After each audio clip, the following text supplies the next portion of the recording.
నమస్కారం అమ్మా. నమస్కారం.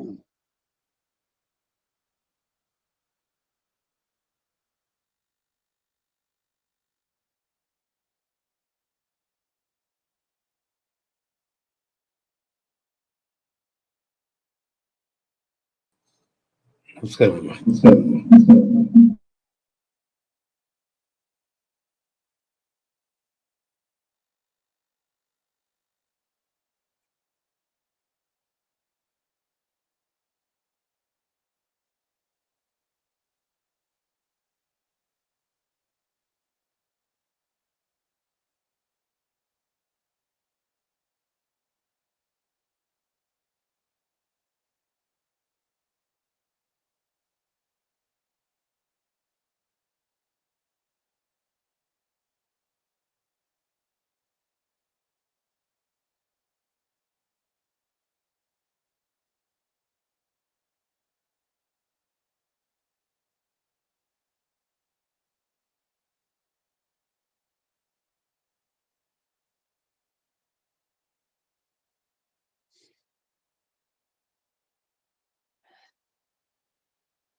ಎಲ್ಲರಿಗೂ ನಮಸ್ಕಾರ. ಇವತ್ತು ಬೆಳಗ್ಗೆ ಪಂಚಗವ್ಯ ಸಮ್ಮೇಳನ ಆಯ್ತು. ಒಂದಷ್ಟು ಜನ ಬಂದು ತಗೊಂಡ್ರು. ಇನ್ಯಾರು ತಗೊಳ್ಳೋದಾದ್ರೆ ಸಂಜೆ ತನಕ ಸಮಯ ಇದೆ. ಆಮೇಲೆ ಇವತ್ತು ಸ್ವಲ್ಪ ನನಗೆ ಕೋಲ್ಡ್ ಜಾಸ್ತಿ, ಕೆಮ್ಮು ಅದರಿಂದ ಇವತ್ತು ಕ್ಲಾಸ್ ಬೇಡ. ಆದ್ರೆ ಎಲ್ಲರೂ ಸೇರಿದ್ದೀರಿ, ಕೂತ್ಕೊಂಡು ಒಂದ್ ಸ್ವಲ್ಪ ಸಾಮೂಹಿಕವಾಗಿ ಒಂದು ಸ್ತೋತ್ರಗಳನ್ನು ಪಾರಾಯಣ ಮಾಡಿ. ರಾಧಾ, ನಾಗಮಣಿ, ಶೇಷಪ್ರಭ, ವಂದನ, ಸುಮಿತ್ರ, ಯಾರನ್ನಕ್ಕೂ ಆಗಟ ಎಲ್ಲಾರು ಸ್ತೋತ್ರ ರತ್ನ, ಮುಕುಂದ ಮಾಲೆ, ಶ್ರೀಸ್ತುತಿ, ಭೂಸ್ತುತಿ, ನೀಳಾಸ್ತುತಿ, ಇದು ವಿಷ್ಣು ಸಹಸ್ರನಾಮನು. ಸೊ ಇವತ್ತು ಸಾಮೂಹಿಕ ಪಾರಾಯಣಗಳಾಗ್ಲಿ. ಯಾವ್ದನ್ನ ಹೇಳ್ತಿರೋ ಅದು ಒಂದ್ಸಲ ಹೇಳಿ, ಮಿಕ್ಕವರೆಲ್ಲ ರೆಡಿ ಮಾಡಿ ಇಟ್ಕೊಳ್ಳಿ. ಎಲ್ರು ಮಿಕ್ಕವ್ರು ಮ್ಯೂಟ್ ಮಾಡ್ಕೊಳ್ಳಿ. ಒಬ್ರಿಬ್ರು ಮುನ್ನುಡಿ ಒಬ್ರು, ಪಿನ್ನುಡಿ ಒಬ್ರು, ಆ ರೀತಿನಲ್ಲಿ ಹೇಳಿ ಸ್ತೋತ್ರಗಳನ್ನ ಪಾರಾಯಣ ಮಾಡಿ. ರಾಧಾ, ಇವತ್ತು ರೆಕಾರ್ಡ್ ಬಿಡು. ಸ್ತೋತ್ರದ್ನ ಯಾಕೋ ನನ್ ಸ್ವಲ್ಪ ಕೆಮ್ಮು ನೆಗಡಿ ಬಹಳ ಜಾಸ್ತಿ ಪಟ್ಟಿದೆ ಬೆಳಗ್ಗೆ ಇದರಿಂದ ಆದ್ಮೇಲೆ. ಸೊ ಇವತ್ತು ಮಾಮೂಲು ಮಹಾಭಾರತ ಬೇಡ, ಇವತ್ತು ಸ್ತೋತ್ರ ರತ್ನ ಫಸ್ಟ್ ಹೇಳಿ, ಆಮೇಲೆ ಮುಕುಂದ ಮಾಲೆ ಹೇಳಿ, ಆಮೇಲೆ ಶ್ರೀಸ್ತುತಿ, ಭೂಸ್ತುತಿ, ಯಾವ್ದಾದ್ರು ಹೀಗೆ ಭಗವಂತನ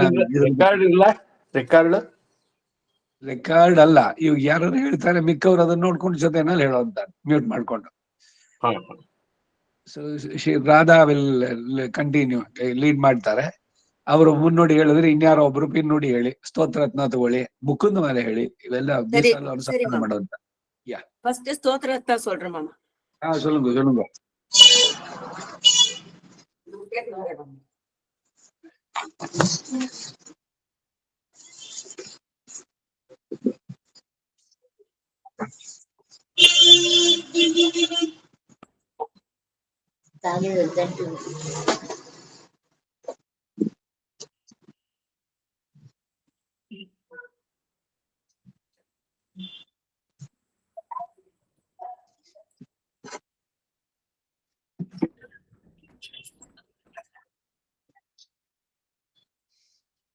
ஸ்டார்ட் பண்ணலாமா?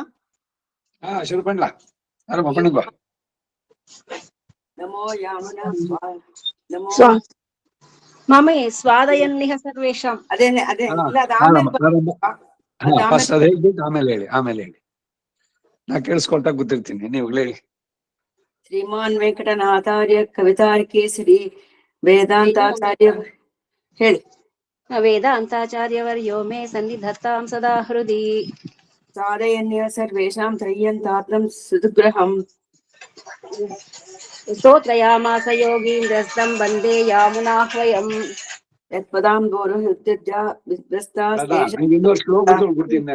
ನಮೋ ನಮೋ ಯಾಮುನಾಯ ಯಾಮುನಾಯ ನಮೋ ನಮಃ. ನೆಕ್ಸ್ಟ್ ವರ್ದ್ ಮಮ್ಮ ಬುಕ್ಲೆ ನೆಕ್ಸ್ಟ್ ವರ್ದ್ ಇದೆ. ಯತ್ಪದಾಂಬೋರು ಹೃತ್ಯಜ ಶಾನಪ್ರೋ ನಮೋ ನಮೋ ಯಾಮುನಾಯ ಯಾಮುನಾಯ ನಮೋ ನಮಃ. ನಮೋ ನಮೋ ಯಾಮುನಾಯ ಯಾಮುನಾಯ ನಮೋ ನಮಃ. ನಮೋ ಯಾಮುನ ಪಾದಾಬ್ಜವೇಣುಭಿಃ ಪಾರಿತಾತ್ಮನೆ ವಿದಿತಾಖಿಲ ವೇದ್ಯಾಯ ಗುರವೇ ವಿದಿತಾತ್ಮನೆ. ನಮೋ ಚಿಂತಾದ್ಭುತ ಕ್ಲಿಷ್ಟ ಜ್ಞಾನ ವೈರಾಗ್ಯ ರಾಶಯೇ. ನಾಥಯಂ ಮುನಯೇ ಗಾಧ ಭಗವದ್ಭಕ್ತಿ ಸಿಂಧವೇ. ತಸ್ಮೈ ನಮೋ ಮಧುಜಿಂದ್ರ ಸರೋಜ ಸತ್ವ ಜ್ಞಾನೋರರಾಗ ಮಹಿಮಾತಿಶಯಾಂತ ಸೀಮ್ನೆ. ನಾಥಾಯ ನಾಥ ಮುನಯೇತ್ರ ಪರತ್ರ ಚಾಪಿ ನಿತ್ಯಂ ಯದೀಯ ಚರಣೌ ಶರಣಂ ಮದೀಯಂ. ಭೂಯೋ ನಮೋ ಪರಿಮಿತಾಚ್ಯುತ ಭಕ್ತಿ ತತ್ವ ಜ್ಞಾನಾಮೃತಾಬ್ಧಿ ಪರಿವಾಸುಭೈರ್ವಚೋಭಿಃ. ಲೋಕೇವತೀರ್ಣ ಪರಮಾರ್ಥ ಸಮಗ್ರ ಭಕ್ತಿ ಯೋಗಾಯ ನಾಥ ಮುನಯೇ ಯಮಿನಾಂ ವರಾಯ. ತತ್ವೇನ ಯಶ್ಚಿತ ತತೀಶ್ವರ ದತ್ತ ಭಾವ ಭೋಗ ಪವರ್ಗ ತದುಪಾಯ ಗತಿರುದಾರ. ಉದಾರಃ ಸಂದರ್ಶಯನ್ನಿರಮಿಮೀತ ಪುರಾಣ ರತ್ನಂ ತಸ್ಮೈ ನಮೋ ಮುನಿವರಾಯ ಪರಾಶರಾಯ. ಮಾತಾ ಪಿತಾ ಯುವತಯಸ್ತನಯಾ ವಿಭೂತಿಃ ಸರ್ವಂ ಯದೇವ ನೇಮೇನ ಮದನ್ಮಯಾನಃ. ಆದ್ಯಸ್ಯ ನಃ ಕುಲಪತೇರ್ವಕುಲಾಭಿರಾಮಂ ಶ್ರೀಮತ್ತದಂಗ್ರಿಯುಗಳಂ ಪ್ರಣಮಾಮಿ ಮೂರ್ಧ್ನಾ. ಯನ್ಮೂರ್ಧ್ನಿ ಶ್ರುತಿ ಶಿರಸ್ಸುತ ಚ ಭಾತಿ ಯಸ್ಮಿನ್ ಅಸ್ಮನ್ನರೋ ತಪಥ ಸಕಲಾ ಸಮೇತಿ. ಸ್ತೋಷ್ಯಾಮಿ ನಃ ಕುಲಧನಂ ಕುಲದೈವತಂ ತತ್ ಪಾದಾರವಿಂದಮರವಿಂದ ವಿಲೋಚನಸ್ಯ. ತತ್ವೇನ ಯಸ್ಯ ಮಹಿಮಾನವಚೀಕರಾಣುಃ ಸಖ್ಯೋ ನ ಮಾತುಮಪಿ ಸರ್ವ ಪಿತಾಮಹಾದ್ವೈಃ. ಕರ್ತುಂ ತದೀಯ ಮಹಿಮಸ್ತುತಿ ಮುದ್ಯತಾಯ ಮಹ್ಯಂ ನಮೋऽस्तु ಕವಯೇ ನಿರಪತ್ರಪಾಯ. ಯದ್ವಾ ಶ್ರಮಾವತಿ ಯಥಾಮದೇವಾಪ್ಯ ಸಕ್ತಃ ಸ್ತೌಮ್ಯೇವಮೇವ ಖಲು ತೇಪಿ ಸದಾ ಸ್ತುವಂತಃ. ವೇದಾ ಚತುರ್ಮುಖಮುಖಾಶ್ಚ ಮಹಾರ್ಣವಾಂತಃ ಕೋಮಜ್ಜತೋರನುಕುಲಾಚಲಯೋರ್ವಿಶೇಷಃ. किं चैष सकृति सयेन तेनु कंप्या स्तोता पितुस्तुति कृतेन परश्रमेण. तत्र श्रमस्तु सुलभो मम मन्दबुद्धेः इत्युद्यमोऽयमुचितो मम चाब्जनेत्र. नावेक्षते यदि ततो भुवनान्यमूनि नालं प्रभो भवितुमेव कुतः प्रवृत्तिः. एवं विसर्गसुहृदि त्वयि सर्वजन्तोः स्वामिन् न चित्रमिदमाश्रितवत्सलत्वम्. स्वाभाविकमान विदुष्काशय ये श्रुत्वं नारायण त्वयि नमुष्यति वैदिकः कः. ब्रह्मा शिवशतमकः परमस्वराडिति एतेऽपि यस्य महिमार्णव विप्रुषस्ते. श्रिय परमतत्त्व समाश्रयः कः. कः पुण्डरीकनयन पुरुषोत्तमः कः. कस्यायुतायुतशतैककलांशकांसे विश्वं विचित्रचिद्विभागवृत्तम्. वेदापहार गुरुपातकतैश्च पीडा आपादितिमोचनमैष्ट फलप्रदानैः. कोऽन्यः प्रजापशुपति परिपातिकस्य पादोदकेन स शिवः स्वशिरोधृतेन. कस्योदरे हरिविरिञ्च मुख प्रपञ्चः को रक्षति मौजनिष्ठ कस्य नाभे. क्रान्त्वा निगीर्य पुनरुद्गिरति त्वदन्यः कः केन वैष परवानिति सख्यशङ्कः. त्वां शीलरूपचरितैः परमप्रकृष्टः सत्त्वेन सात्विकतया प्रबलैश्च शास्त्रैः. प्रख्यातदैव परमार्थविदां मतैश्च नैवासुरप्रकृतयः प्रभवन्ति बोद्धुम्. उल्लङ्घसिं तत्रिच विधि सामातिशायी सम्भावनं तव परिप्रणमस्वभावम्. मायाबलेन भवतापि निगूह्यमानं पश्यन्ति केचिदनिशं त्वदनन्यभावाः. यदण्डमण्डान्तरगोचरं च यत् दशोत्तराण्यावरणानि यानि च. गुणाः प्रदानं पुरुषः परं पदं परात्परं ब्रह्म च ते विभूतयः. अशीवदान्यो गुणवान् ऋजुशुचिः मृदुर्दयालु मधुरस्थितः समः. कृतिकृतज्ञस्त्वमपि स्वभावतः समस्तकल्याणगुणामृतो दधिः. पर्यप्य भुवोऽपि पुरुषान् प्रकल्यते ये सतमित्यनुक्रमात्. गिरस्त्वदेकैकगुणानदीः सया सदा स्थिता नोद्यमतोऽतिसेरते.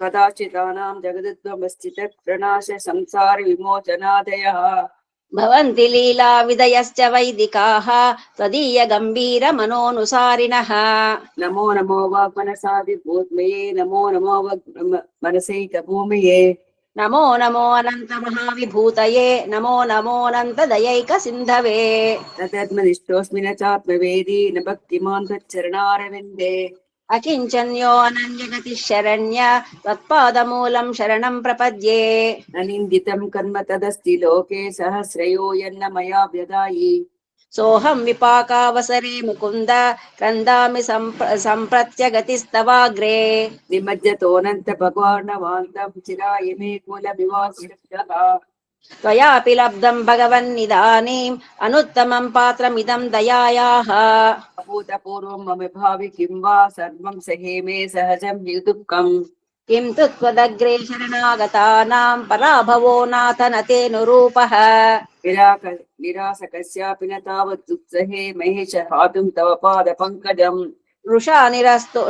रुषा निरस्तोऽपि शिशुस्तनन्दयो न जातु मातुं चरणौ जिहासति तवामृतस्यन्दिनि पादपङ्कजे निवेशितात्मा कथमन्यदिच्छति स्थितेरविन्दे मकरन्द निर्भरे मधुव्रतोरेक्षुरसं हि वीक्षते भजग्रीवीक्ष्य कदापि केन विदे यथा तथा वापि कपिशोऽञ्जलि तदैव मुष्णात्य शुभान्यशेषतः शुभानि पुष्णाति न जातु हीयते उदीर्ण संसार वशासु क्षिणीं क्षणेन निर्व्याप्य परां च निवृत्तिम् प्रयच्छति त्वच्चरणारुणाम्बुज द्वयानुरागामृत सिन्धुसीकरः विलास विक्रान्त परावरालयं नमस्य दाक्षीक्षपणे कृतक्षणम् धनं मदीयं तव पादपङ्कजं कदा नु साक्षात्करवाणि चक्षुषा तदा पुनः शङ्करतां कल्पता ध्वजारविन्दाङ्कुज वज्रलाञ्छनम् त्रिविक्रम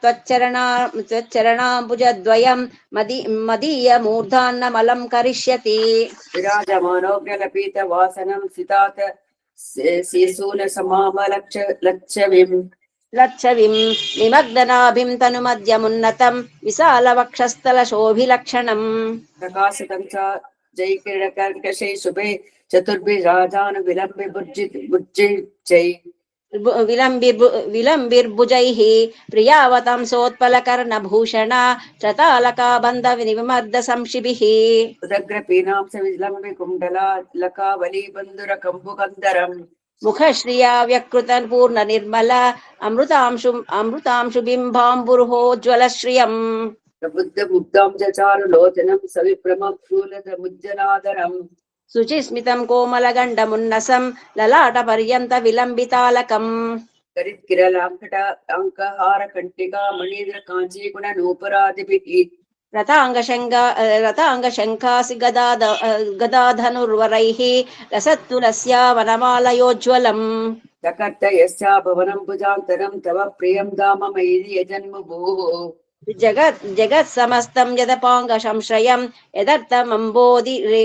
यदर्थमम्बोधिरमन्द्यबन्धि च सर्वेषु रूपेण सदानुभूतयापि अपूर्ववद्मिष यमाददानया गुणेन रूपेण विलासचेष्टितैः सदा तवैनोचितया तव श्रिया तया सहासिनमनन्तभोगिनी प्रकृष्टविज्ञानबलैकदामिनी फणामणिव्रातमयूखमण्डल प्रकाशमानोदर दिव्यदामनि निवास सय्यासनपादकां शुकोपदान वर्षातपपा वारणादिभिः शरीरभेदैस्तव शेषताङ्गतैः यथोचितं शेष इतीरिते जनैः दाससखा वाहनमासनं गजा यस्ते वितानं व्यजनं ततीमयि उपस्थितं तेन पुरोगरुत्मता त्वदङ्घ्रिसम्मर्तकिणाङ्कशोभिना तदीयभुक्तोज्ज्वलदेश भोजिना त्वया विसृष्टात्मभरेण यद्यता प्रियेण सेनापतिनान्यवेदितत् तथानुजानन्तमुदारवीक्षणैः अदातिरेक्षशिलैमलै स्वभावदा त्वदानुकूले करसैस्तवोचितैः गृहीत तत्तत्परिचारसाधनैः निषेव्यमाणं सचिवैर्यदोचितम् अपूर्व नाना रसभाव निर्भरा प्रबुद्धया मुक्त विदुक्त लीलया क्षणाणुवक्षिप्तपराधिकालया प्रहर्षयं तं महिषी महाभुजम् अचित्य दिव्याद्भुत तन्वी यौव्य यौवन स्वभाव लावण्य मयो मृतोदधी श्रियं भक्तजनैकजीवितं समर्थमावत्सकमर्धिकल्पकम् भवन्तमेवासन मोहनचरन् निरन्तरं प्रसाद्य निःशेष मनोरथान्तरः तदाहमैकान्तिकनित्यकिङ्करः प्रहर्षयिष्यामि सनाथ जीवितः विकसितमनिमनीतं निर्दयं मामलज्जं परमपुरुषं योऽहं योग्यवर्याग्रगण्ये विधिशिवसरकाद्यैः ध्यातुमत्यन्तदूरं तव परिजनभावं कामये कामरुत्तः पादसहस्रपादनं पतितं भीम भवानवोदरे जगतिं शरणागतं हरे कृपया केवलम् आत्मसात् कुरु अविवेकेर् अविवेकानदान्तदिद्मुगे बहुधा सन्तत दुःखवर्षिणि भगवन् भवदुर्दिने भतस्खलितं मामवलोकयाच्युत आशा परमार्थमेव मे शृणु विज्ञापमनेकमक्रतः यदि मे न दयिष्यसे ततो दयनीयस्तव नाथ दुर्लभः सहं तद्वृतेन नाथवान् भृजते त्वं दयनीयवान् न च विधि निर्मितमेतदन्वयं भगवन् पालय मास्म जीहपः उग्रादिशयोऽपि कोऽपि वा गुणतोऽसानि यथा तथा विदः तदयं तव पादपद्मयोः अहमद्यैव मया समर्पितः नाथ यदस्ति योऽस्महं सकलसद्य तवैव माधव नियतस्वमिति प्रबुद्धधीः अथवा किं नु समर्पयामि ते अपोदितवानि मां यथा मयि नित्या भवति यथा स्वयं कृपयैव मनन्य भोग्यता भगवन् भक्तिमन् प्रयच्छ मे तव दासस्तैकसङ्गीना भवनेष्वपि कीटजन्म मे इतरावसतेषु मास्मभूत् अपि मे जन्म चतुर्मुखात्मना चक्रत्वदाकारविलोकनाशया पुत्रीपुराणत्तममुक्तिमुक्तिभिः महात्माभिर्मामवलोक्यतां नय क्षणेऽपि ते यद्विरहोति दुस्सहः अदेहं न प्राणा न च सुखमशेषामि विलसितं न चात्मानां नान्यत् किमपि तव शेषत्वे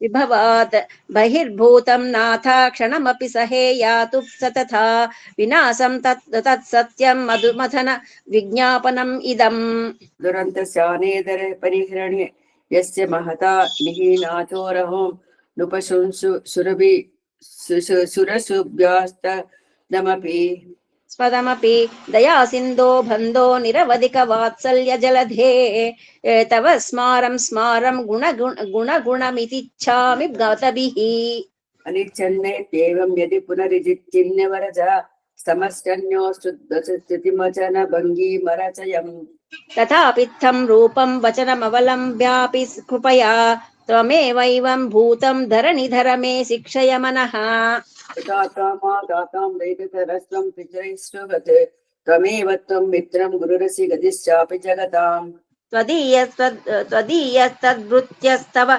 परिजनस्त्वद्गतिरहं प्रपन्नश्चैवं सत्यहमपि तवैवास्मि हि भरः धनित्वाहं वंशे महति जगति ज्ञातशयसां शुचीनां युक्तानां गुणपुरुषतत्त्वस्थितिविदाम् विसर्गादेव त्वच्चरणकमलैकान्तमनसाम् अदोधः पापात्मा शरणद निमज्जामि तमसि अमर्यादा क्षुद्रश्चतिलमरितु सूरसु या प्रसवो कृतज्ञोदुर्मानी परपरवर्षो वञ्चनपरः नृशंसः पापिष्टः कथमहमितो दुःखजलदेः अपारादुत्तीर्णस्तव परिचरेयं चरणयोः भगवदेत गोस्त्वं तादृशो वायुसस्यः प्रणकितदयालोचच्च चैद्यस्य कृष्णः प्रतिभवमपरादुर्मुग्ध सायुज्यदो भूः पद किमपदमागस्तस्य तेऽस्ति क्षमायाः अनुप्रपन्नसकृदेव नाथा तवा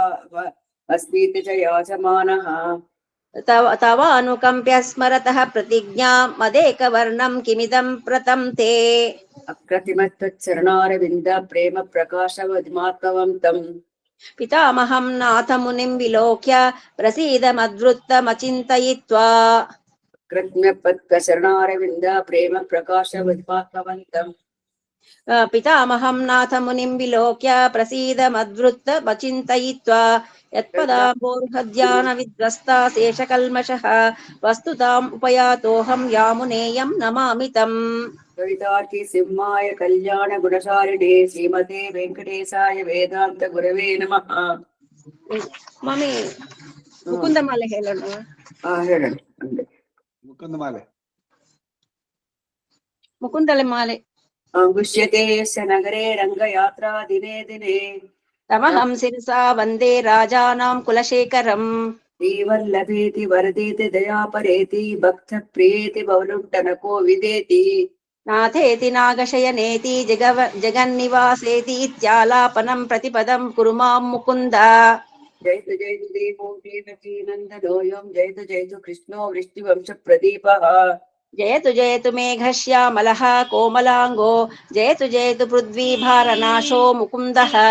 ಮುಕುಂದ ಮೂರ್ಧಾ ಪ್ರಣಿಪತ್ಯ ಯಾಚೇ ಭವಂತಮೇಕಾಂತಮಿಯಂತವಂತಂ ಅವಿಸ್ಮೃತಿ ತ್ವಚ್ಚರಣಾರವಿಂದೇ ಭವೆ ಭವೆ ಮೇಸ್ತು ಭವತ್ ಪ್ರಸಾದಾತ್. ನಾಹಂ ಮಂದೇ ತವ ಚರಣಯೋ ದ್ವಂದ್ವಮದ್ವಂದಯೇತೋಃ ತುಂಬೀಪಾಕಂ ಗುರುವಿಪಿ ಹರೇ ನಾರಕಂ ನಾಪನೇತುಂ ರಮ್ಯಾ ರಾಮಾ ಮೃದುತನುಲತಾ ನಂದನೆ ನಾಪಿರಂತುಂ ಭಾವೆ ಭಾವೆ ಹೃದಯ ಭವನೆ ಭಾವಯೇಯಂ ಭವಂತಂ.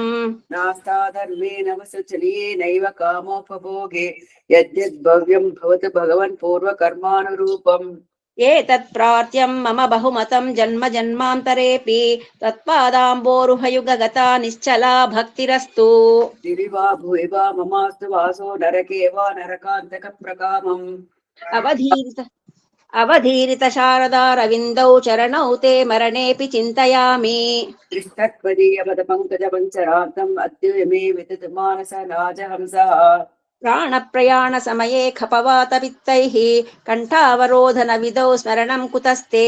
ಚಿಂತಯಾಮಿ ಹರಿಮೇವ ಸಂತತಂ ಮಂದ ಮಂದ ಹಸ್ತಾನನಾಂಬುಜಂ ನಂದಗೋಪತನಯಂ ಪರಾತ್ ಪರಂ ನಾರದಾದಿ ಮುನಿವೃಂದ ವಂದಿತಂ.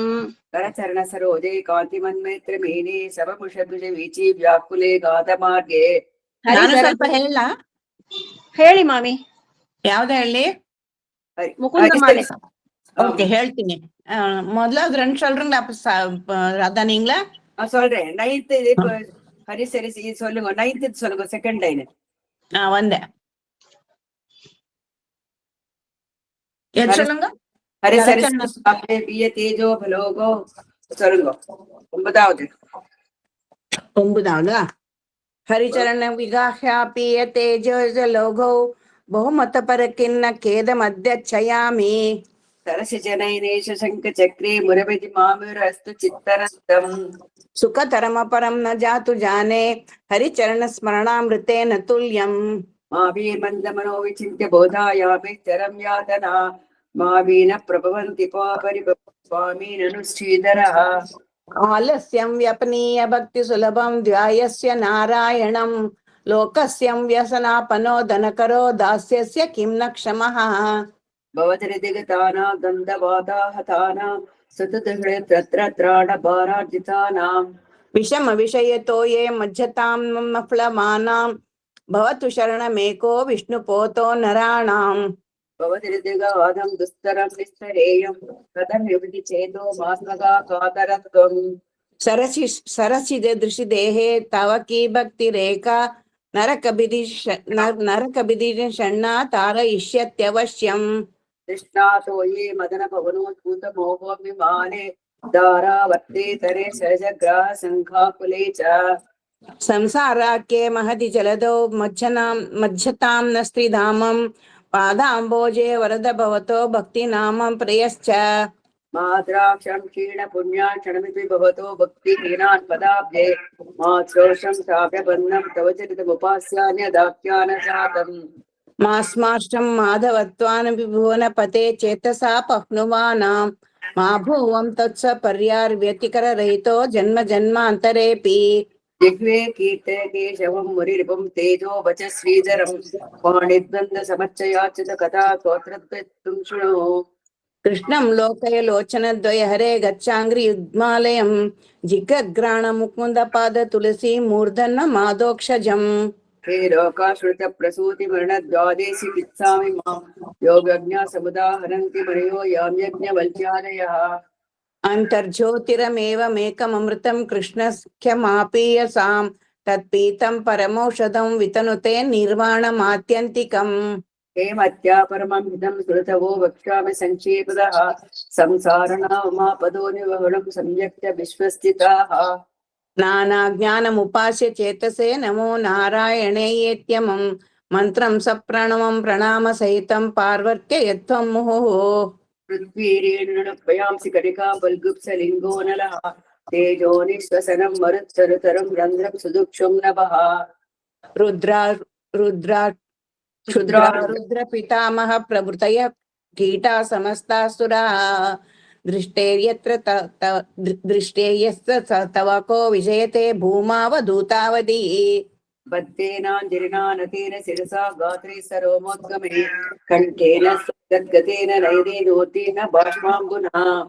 नित्यं च चरणारविन्दयुगल ध्यानामृतास्वादिनाम् अस्माकं सरसीरुहाक्ष सततं सम्पद्यतां जीवितम् हे गोपालक हे कृपालनिधे हे सिन्धु कन्यापते हे कंसान्तक हे गजेन्द्र करुणापारेण हे माधव हे रामानुज हे जगत्त्रय गुरो हे पुण्डरीकाक्ष मां हे गोपी जननाथ पालय परं जानामि न त्वां विना भक्तापाय भुजङ्गगारुडमणि त्रैलोक्य रक्षामणि गोपीरोचनसाधकाम्बुजमणि सौन्दर्यमुद्रामणि यः कान्तामणि रुक्मिणी गणकुच द्वन्द्वैकभूषामणि त्रिश्रेयोदेन शिखामणि दुषतु नो गोपालचूडामणिः तत्रोच्चैकमन्त्रं सकल उपनिषत् वाक्य संस्कृतमन्त्रं संसारोत्तार मन्त्रं संस्कृतं संघनिर्याण मन्त्रं सर्वैश्वर्यैकमन्त्रं व्यसनभुजग सन्दष्ट सन्त्राणमन्त्रं जिह्वे श्रीकृष्णमन्त्रं जप तप सततं जन्म साफल्यमन्त्रम् व्यामोह प्रसमौषधं मुनिमनोवृत्तिप्रवृत्तौषधं चैतेर्दास्यकरौषधं जगतां सञ्जीवनैकौषधम् भक्त्यान्तन्तहिकौषधं भवभयप्रध्वंसनैकौषधं श्रेयप्राप्तिकरौषधं पिबन श्रीकृष्ण दिव्यौषधम् आम्नायादशान्यरण्यऋतं वेदव्रतान्यन्यहं मेघच्छेदफलानि पूर्तविधे सर्वे हुतं भस्मिनि तीर्थानामवगाहनानि च गजस्नानं विनः यः पदान् द्वन्द्वाम्बोरुह संस्कृतिं विजयते देवस्य नारायणः श्रीमन्नाम प्रोच्चनारायणाख्यं केन प्राप्तुं वाञ्छितुं वापिनोऽपि हानः पूर्वं वा प्रवृत्तान तस्मिन् तेन प्राप्तं गर्भवासादिदुःखम् मज्जन्मनः फलविदुं मधुकैटभारे मत्प्राप्तनीयमदनुग्रहयेषेव तद्भृत्य भृत्य परिचारक भृत्य भृत्यस्य भृत्य इति मां स्मरलोकनाथ नातेन पुरुषोत्तमेति जगदामेकाधिपे चेतसा सेव्येशस्य पदस्य दातरि सुरे नारायणे तिष्ठति यं कञ्चित् पुरुषार्थदं कतिपय ग्लामेशमल्पार्थदं सेवायै मृगयामहे नरमहो मूढावराका वयम् मदन परिहरिस्थितं मदे मनसि मुकुन्द पदार गुञ्जदाम्नि हर नयन कृशानना कुरोसि स्मरसि न चक्र पराक्रमं मुरारेः तत्सं ध्रुवाणानि परस्मान्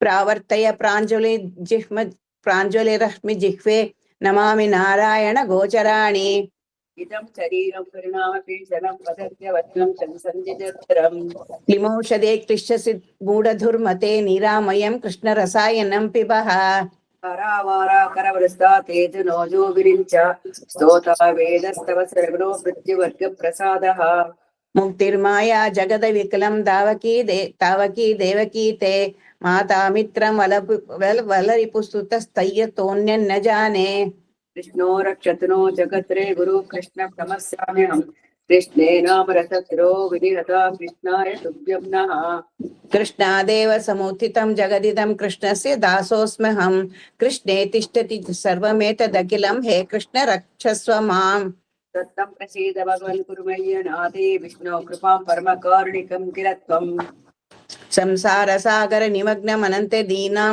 मूर्धत्वमर्हसि हरे पुरुषोत्तमोऽसि नमामि नारायण पादपङ्कजं करोमि नारायण पूजनं सदा वदामि नारायण नाम निर्मलं स्मरामि नारायण तत्त्वमव्ययम् श्रीनाथ नारायण वासुदेवा श्रीकृष्ण भक्त प्रिय चक्रपाणे श्री पद्मनाभाच्युत कैठ भारे श्री पद्मनाभाक्ष हरे मुरारे अनंत वैकुंठ मुकुंद कृष्ण गोविंद दामोदर माधवेति वक्तुं तमर्थोऽपि न वक्ति कश्चिदहो जनानां व्यसनाभिमुख्यम् ध्यायन्ति विष्णुमनन्तमव्ययं हृत्पद्ममध्ये सततं व्यवस्थितम् समाहितानां सतताभयलप्रदं तेयां सिद्धिं परमां च वैष्णवीम् क्षीरसागर तरंग शीकराचार्य सारिकित चारुमूर्तये भोगि भोग शयनीय शायनेन माधवाय मधुवद्विषये नमः क्षीरसागर तरंग शीकराचार्य सार सारिकित चारुमूर्तये भोगि भोग शयनीय शायने माधवाय मधुवद्विषये नमः यस्य प्रियो सिद्धरो कविलो कवीरो मित्रे द्विजन्न परपत्र शरावभूताम् तेनाम्बुजाच्च चरणाम्बुज षट्पदेनां राज्ञा कृतां कृततीं कुलशेखरेण यस्य प्रियो सिद्धरो कविलो कवीरो मित्रे द्विजन्म परपत्र शरावभूताम् तेनाम्बुजाच्च चरणाम्बुज षट्पदेन राज्ञा कृतां कृततीं कुलशेखरेण श्रीमते कुलशेखराழ்வார் திருவடிகளே சரணம் ஸ்ரீ ஸ்துதி சொல்லுங்க.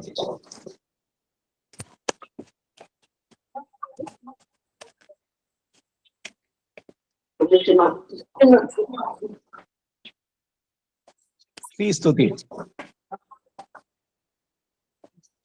இல்ல கோதா ஸ்துதி. கோதாஸ்துதி சொல். வைஜந்தி புக் இருக்கா? கோதாஸ்துதி ಇರ್ತೆ ಎದ್ சொல்லிಲ್ಲ இப்போ கோதாஸ்துதி ಗೋದಾ ಸುತ್ತಿಯ ಕೊಚ್ಚಿ ಹೇಳ್ಕ್ರೆ ஒரு நிமிஷம் ஆகுது.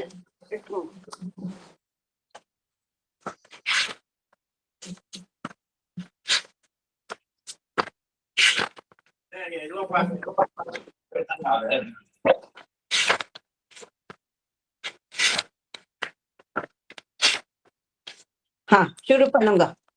श्रीमान वेंकटनाथार्य कवितार्क केसरी वेदांताचार्य वर्यो मे सन्निधत्तां सदा हृदि श्री विष्णु चित्त कुलनंदन कल्पवल्लीं श्रीरंगराज हरिचंदन योग दृश्यां साक्षात् क्षमां करुणया कमलामिवान्यां गोदामनन्य शरणं शरणं प्रपद्ये श्री विष्णु चित्त कुलनंदन कल्पवल्लीं श्रीरंगराज हरिचंदन योग दृश्यां साक्षात् क्षमां करुणया कमलामिवान्यां गोदामनन्य शरणं शरणं प्रपद्ये वैदेशिक श्रुति गिराम विपूय सीनां वर्णेषु महिमान हिमादृशां ते इत्थं विदन्तमपि माय सहसैव गोदे मौनोद्रुहो मुकरयन्ति गुणस्त्वदीयाः तत्प्रेष श्रणयोरमृताय मानां तुल्यां तदीयमणिनूपुर सिञ्जितानां गोदे त्वमेव जननी त्वदविष्टवार्हां वाचं प्रसन्न मधुरां मम संविदेहि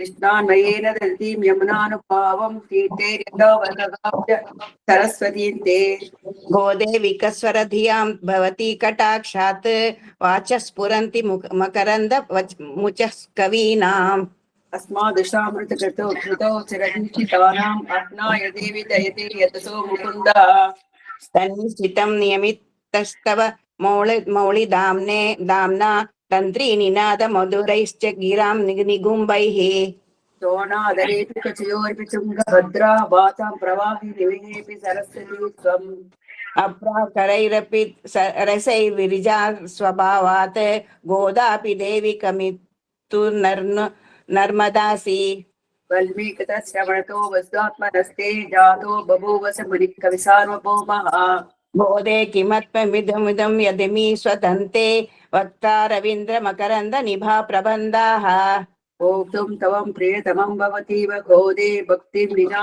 भावनया गृणन्तः उच्चावचैरवर्हव सङ्गमर् जैरुचन्दैः शृङ्गारयन्ति हृदयं गुरुस्त्वदीयाः मातस्तमुच्यवती मतिविष्णुचित्रं विश्वोपजीव्यममृतं भजसा दुहानाम् तापश्चिदं रुचेरिव मूर्तिमान्यां सन्थापयोधि दुरितः सहजां विदुस्त्वाम् तातस्तुते मधुविदस्तुतिलेशवश्चात् कर्णामृते स्तुतिसतैर्नवाप्तपूर्वम् तोन्मौलिगन्ध सुबदाग्मुपहृत्य मालां लेभे महत्तर पदानुगुणं प्रसादम् दक्षिणापि परिप्रक्षिण पुण्य लभ्या सर्वोत्तरा भवति देवी तवावतारात् यत्रैव रङ्गपतिना बहुमानपूर्वं निद्राळुनापि नियतं निहिता कटाक्षाः प्रायेण देवी भवति व्यपदेश योगात् गोदावरी जगदिदं पयसा पुनीते यस्यां समेत्य नियमेषु चिरं निवासात् भागीरथी प्रभयतयोऽपि भवन्ति पुण्याः नागेश सयं सतुरुपक्षिरतः कदम्ते जात स्वयवरं पुरुष प्राणाः एवं विधा समुचितं प्रणयं भवत्याः सन्दर्शयन्ति गिरिः सखीनाम् तद्भुक्तमाल्य सुरभीकृतचार मौळे हित्वा भुजान्तरगतामपि वैजयन्तीम् प्रत्युत्तवेश्वरिमितः प्रतिघातलोलाः बर्हात्तपत्र रुचिमारचयन्ति भृङ्गाः आमोदवत्यपि सदा हृदयं गमापि रागान्वितापि ललितापि गुणोत्तरापि मौलिस्रजा तव मुकुन्द किरीट भाजा गोदे भवत्य दरिता खलु वै जयन्ती तन्मूलिदामिनि विभो शिरसा गृहीते स्वच्छन्दकल्पित सपीति रसप्रमोदाः मञ्जुस्वना मधुलिहो विदुदः स्वयन्ते स्वायं वरः कमपि मङ्गलतूर्यघोषम् विश्वायमान रजसा कमलेन नाभो वक्षस्थले च कमलास्तरचन्दनेन आमोदितोऽपि निगमैर्विरुद्र विरुबुगरङ्ग्युग्मे विभुमै वरिविरुङ्ग्रे ಏನೋ ತಪ್ಪಿ போயிடுறது दत्तेन तेन शिरसा तव मौलिमालाम् चूडापदेन परिगृह्य तवोत्तरेयं मालामपि तदिलकैरदिवास्य दत्ताम् प्रायेण रङ्गपतिरेष बिभर्ति गोदे सौभाग्य सम्पदभिषेक महाधिकारम् तुङ्गे हृदिकृतिमगिरस्वैमुत्तमाङ्गैः यं सर्वगन्धैः सारमुद्वहन्ति आमोदमन्यमधिगच्छति मालिकाभिः सोऽपि त्वदीय कुटिलाळकवासिताभिः धन्ये समस्तजगतां पितरुत्तमाङ्गे तौर्मौलिमालपरसंवरणेन भूयः इन्दीवरः सजमिवा ददति त्वदीयानि आकेकराणि बहुमानविलोकितानि रङ्गे स्वरस्य तव च प्रणयानुबन्धात् अन्योन्यमाल्यप्रवृत्तिविभिष्टुवन्तः वाचालयन्ति वसुधेरसिका स्त्रीलोकीं न्यूनाधिकत्व समता विषयैर्विवादैः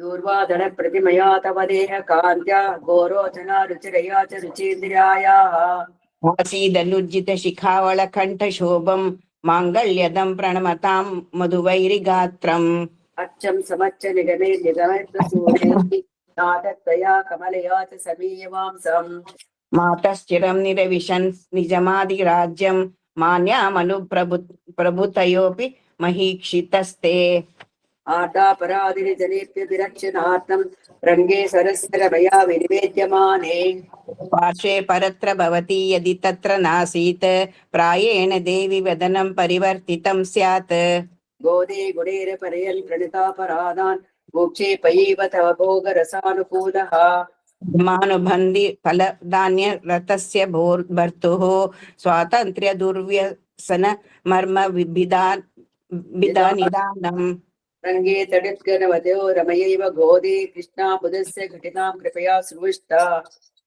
दौर्गत्य दुर्विष विनाश सुधा नदीं त्वां सन्तः प्रपद्य शमयन्त्य चिरेण तापान् जातापराधमिति ममानुकम्प्य गोदे गोप्त्री यदि त्वमसि युक्तमिदं भवत्या वात्सल्यनिर्भरतरया जननी कुमारं स्तन्येन वर्धयति दष्ट पयोधरापि शतमकमणिनीला चारुकल्लारहस्ता स्तनपरनमिताङ्गी सान्द्रवात्सल्य सिन्धुः कविनीताभिः स्वग्रिम कृष्णनाथ विलसतु हृति गोदा विष्णुचित्तात्मजानः शतमकमणिनीला चारुकल्लारहस्ता स्तनपरनमिताङ्गी सान्द्रवात्सल्य सिन्धुः कविनीताभिः स्वग्रिम कृष्णनाथ विलसतु हृति गोदा विष्णुचित्तात्मजानः विकसित भक्ति रुचितं वेङ्कटेशात् बहुगुणरमणीया भक्ति गोदा स्तुतिं यः स भवति बहुमान्यः श्रीमतो रङ्गभर्तुः चरणकमलसेवां शाश्वतीम् अव्यपैष्यन् इति विकसित भक्ति रुचितां वेङ्कटेशात् बहुगुणरमणीया भक्ति गोदा स्तुतिं यः स भवति बहुमान्यः श्रीमतो रङ्गभर्तुः चरणकमलसेवां शाश्वतीम् अव्यपैष्यन् कवितार्किकसिंहाय कल्याणगुणशालिनी श्रीमते वेङ्कटेशाय वेदान्त गुरवे नमः ಶೇಷಪ್ರಭಾ ಶ್ರೀಸ್ತುತಿ ಶುರು ಮಾಡುವ.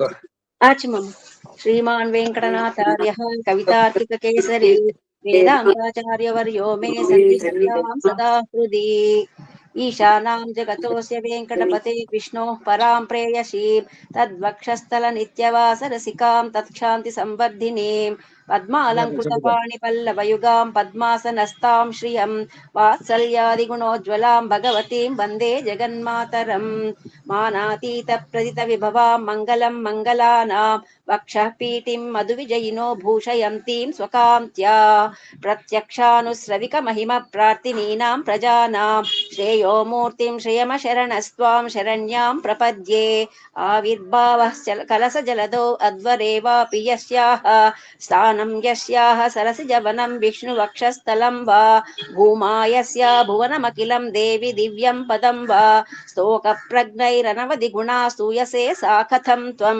स्तोतव्यत्वं दिशति भवति देहिभिः स्तूयमाना तामेव त्वामनितरगति स्तोतुमासं समानः सिद्धारम्भः सकलभुवनश्लाघनीयो भवेयं सेवापेक्षा तव चरणयोः श्रेयसे कस्य न स्यात् यत्सङ्कल्पात् भवति कमले यत्र देहीन्यमीषां जन्मस्तेम प्रलयरचना जङ्गमा जङ्गमानां तत्कल्याणं किमपि यमिनाम् एकलक्ष्यं समाधौ पूर्णं तेजस्फुरति भवति पादलाक्षारसाङ्गं निष्प्रत्यूह प्रणयघटितं देवि नित्यानपायं विष्णुस्त्वं चेत् यनवधिगुणं द्वन्द्वमन्योन्यलक्ष्यं शेषश्चित्तं विमलमनसां मौलयश्च श्रुतीनां सम्पद्यन्ते विहरणविधौ यस्य शय्या विशेषाः उद्देश्यत्वं जननि भजतो रुज्जितोपादिगन्धं प्रत्यग्रूपे हविषि युवयोरेकशेषित्वयोगात् पद्मे पत्युस्तव च निगमैर्नित्यमन्वीष्यमाणः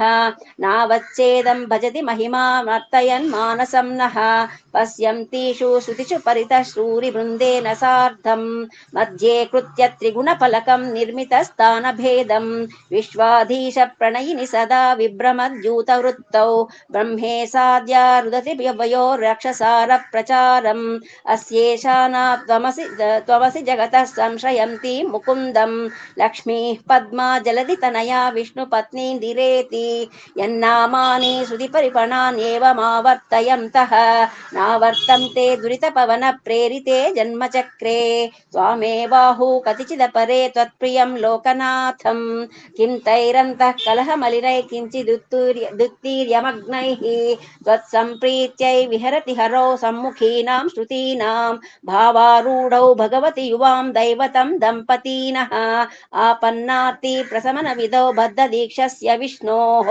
आचुक्युस्त्वां प्रियसहचरी मैकमत्योपपन्नां प्रादुर्भावैरपि समतनुः प्राद्वमन्नीयसे त्वं दूरो क्षिप्रैरिव मधुरता दुग्धरासे स्तरङ्गैः धत्ते शोभां हरिमरकते तावकी मूर्तिराद्या तन्वी तुङ्गस्तनभरनता तप्तजाम्बूनदाभा यस्यां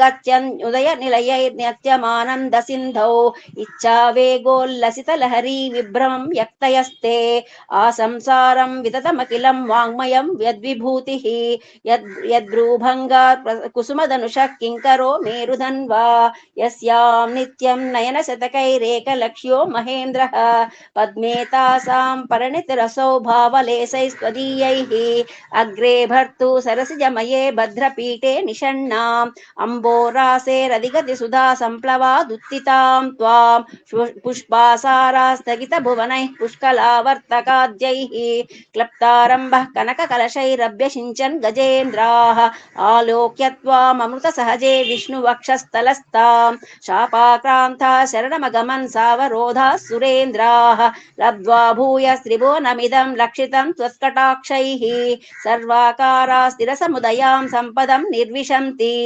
आर्तत्राणाव्रतिभिरमृतां सारनीलाम्बुवाहैः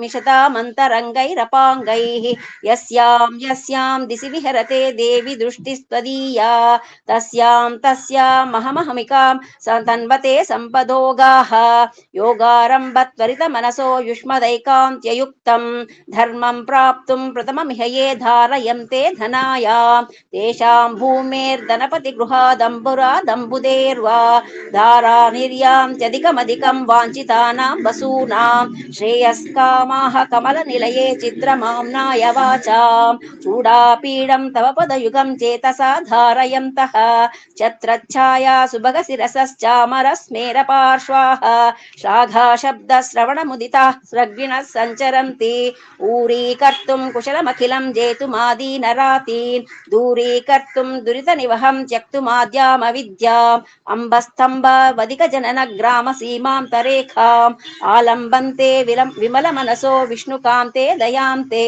जाताकाङ्क्षा जननि वयोरेकसेवाधिकारे मायालीढं विभवमखिलं मन्युमानास्तृणाया प्रीत्यै विष्णोस्तव च कृतिनः प्रीतिमन्तो भजन्ते वेलाभङ्गप्रशमनफलां वैदिकं धर्मसेतुं सेवे देवी त्रिसमहिला मौलिमालार्चितं ते सिद्धिक्षेत्रं समितविपदां सम्पदां पादपद्मं यस्मिन्नीशन्निमितशिरसो व्यापयित्वा शरीरं वर्तिष्यन्ते वितमपि पदे वासुदेवस्य धन्याः सानुप्रासा प्रकटितदयैः सान्द्रवात्सल्यदिग्धैः अम्बस्निग्धैरमृतलहरी लब्धसब्रह्मचर्यैः घर्मेतापत्रय विरचिते गाढतप्तं क्षणं माम् आकिञ्चन्यग्लपितमनगैरार्दयेता कटाक्षैः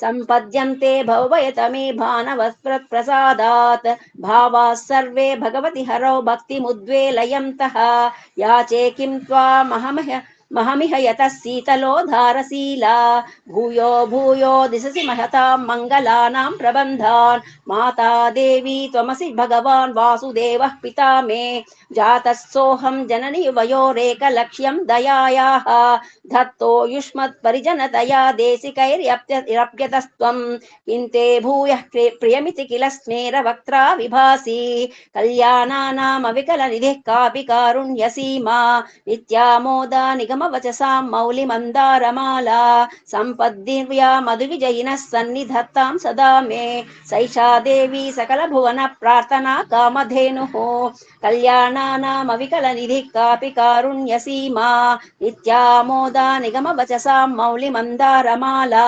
सम्पद्दिव्या मधुविजयिनः सन्निधत्तां सदा मे सैषा देवी सकलभुवनप्रार्थना कामधेनुः उपचित गुरुभक्तेरुत्थितं वेङ्कटेशात् कलिकलुषनिवृत्त्यै कल्पमानं प्रजानां सरसिजनिलयायाः स्तोत्रमेतत् पठन्तः सकलकुशलसीमा सार्वभौमा भवन्ति उपचित गुरुभक्तेरुत्थितं वेङ्कटेशात् कलिकलुषनिवृत्त्यै कल्पमानं प्रजानां सरसिजनिलयायाः स्तोत्रमेतत् पठन्तः सकलकुशलसीमा सार्वभौमा भवन्ति इति कवितार्किकसिंह सर्वतन्त्र स्वतन्त्र वेदान्ताचार्य कृतिषु श्रीस्तुतिः सम्पूर्णम् ಸ್ತುತಿ ಭೂಸ್ತುತಿ ಮಮ್ಮ ಬುಕ್ ತಗೋಬೇಕು ಒಂದ್ ನಿಮಿಷ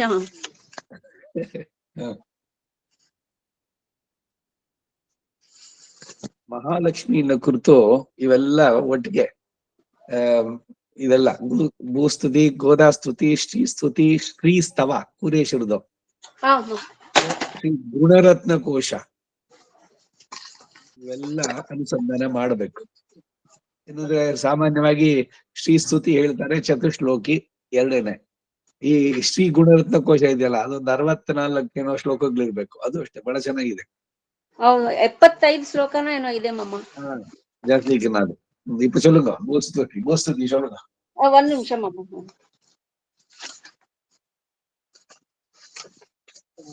श्रीमान् वेङ्कटनाथार्यः कवितार्किककेसरी वेदान्ताचार्यवर्यो मे सन्निधत्तां सदा हृदि सङ्कल्पकल्पलतिकामवधिं क्षमायाः स्वेच्छावराह महिषीं सुलभानुकम्पां विश्वस्य रमकिञ्चन कामधेनुं विश्वम्भरामः शरणश्चरणं प्रपद्ये सङ्कल्पकल्पलतिकामवधिं क्षमायाः स्वेच्छावराह महिषीं सुलभानुकम्पां विश्वस्य मातरमकिञ्चन कामधेनुं विश्वम्भराम शरणः शरणं प्रपद्ये त्वां व्याहृति प्रथमतः प्रणवः प्रियं ते संवेदयत्यखिलमन्त्रगणस्तमेव इत्थं प्रतीत विभवामि तरेष्विदानीं स्तोतुं यथा वदवनेक इवार्हति त्वां नित्यं पिता हित विपर्यय बद्धभावे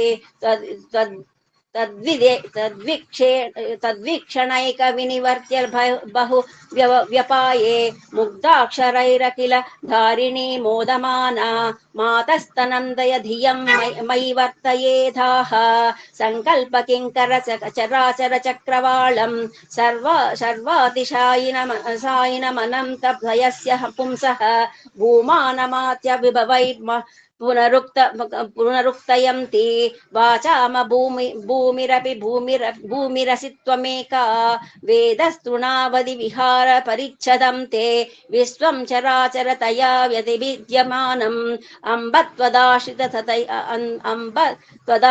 तदया परमोषयन्ति विश्वम्भरस्य दयतासि तदेकनामा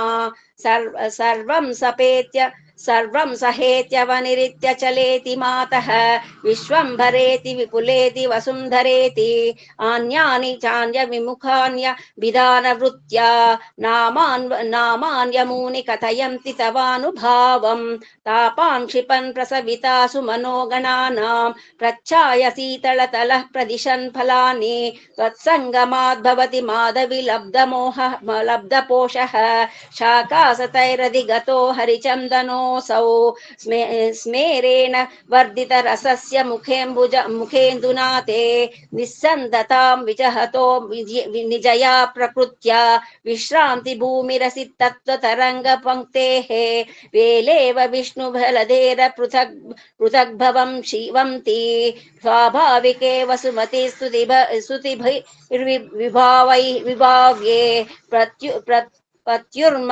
प्रत्युर्महिम्नि भवतीं प्रतिपन्नवासां शङ्के विमानवहन प्रतिमा समानाः स्तम्भेरमप्रभृतयोऽपि वहन्ति सत्त्वाः सम्भावयन् मधुरिपुः प्रणयानुरोधात् वक्षस्थलेन वरुणालय राजकन्यां विश्वम्भरे बहुमुख प्रतिपन्न भोगः शेषात्मना तु भवतीं शिरसा दधाति क्रीडावराह दयिते कृतिन्यः क्षितीन्द्राः सङ्क्रन्दनस्तदितरेऽपि दिशामदीशाः आमोदयन्ति भुवनान्यलिकाश्रितानाम् अम्बत्वदङ्घ्रिरजसां परिणामभेदैः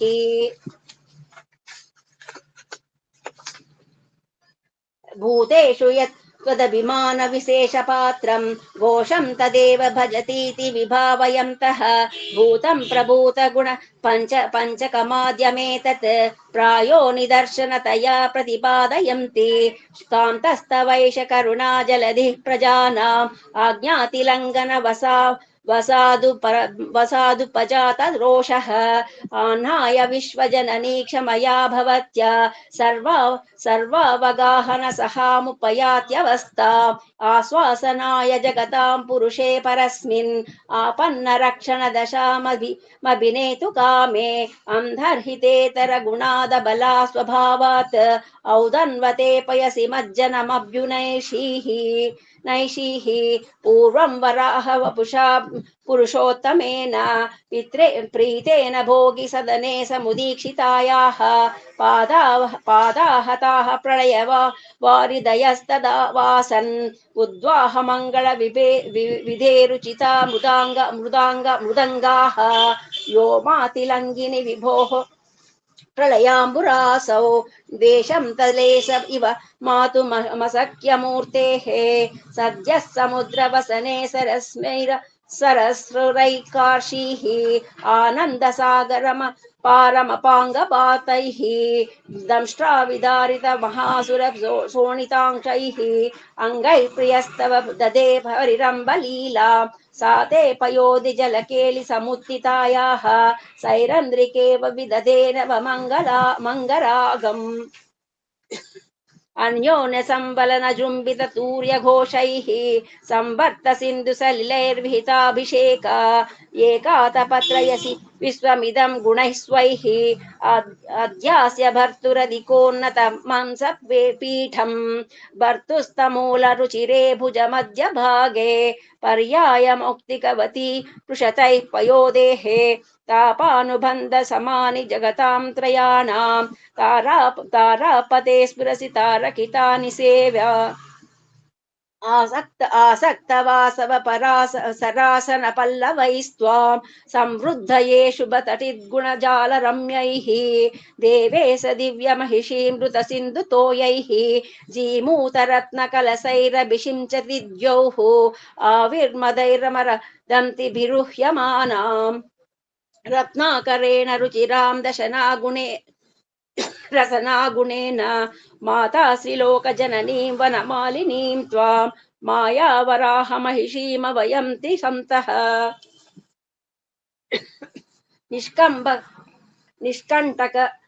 निष्कण्टक प्रथमयोग निषेवणीया धाया विशेष परिभूत समस्तदापां स्वर्गापवर्गर सरणीं भवतीमुशन्ति स्वच्छन्द सूकर वधूमवधूत पङ्काम्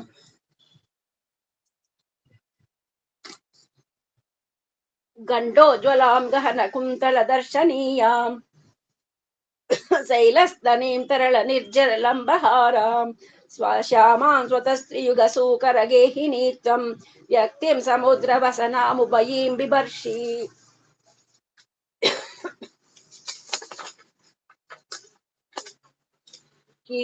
निःसंशये निगमसीमनि विष्णुपत्नी प्रख्यापितं भृगुमुखैर्मुनिभिर्प्रतीतैः पश्यन्त्यनन्यपरधीरस संस्कृतेन सन्तः समाधिनयनेन तवानुभावम् संचोदिता करुणया चतुरः पुमर्थान् यातन्वती विविधमन्त्रगणोपगीता संचिन्त्य सेव सुमतिस्मिर भक्तिबन्धैः अन्तर्बहिश्च बहुधा प्रणिधावद रक्षैः प्रणिधान रक्षैः கொஞ்சம் தீர்க்க சாட்டு சொல்லுங்க. நெக்ஸ்ட் ராதா விஷ்ணு சஹஸ்ரநாமம் ரெடி பண்ணிக்கோங்க. டான் பின்ன अन्तर्बहिश्च बहुधा प्रणिधान दक्षैः क्रीडा गृहीत कमलादि विशेष चिह्नां विश्राणिता भयकरां वसुदेश भूतिं दौर्गत्य दुर्विष विनाश सुधा नदीं त्वां संचिन्तयन् हि लभते दददाधिकारम् उद्वेल कल्मष परं परितादमर्षान् उत्तंसितेन हरिमञ्जलिनान्य उत्तंसितेन हरिमञ्जलिनाप्यदृष्ट्यम् आकस्मिकोऽयमधिगम्य यति प्रजानाम् अम्ब त्वदीय करुणा परिणाम एव प्रत्येकमब्जनियतैरपि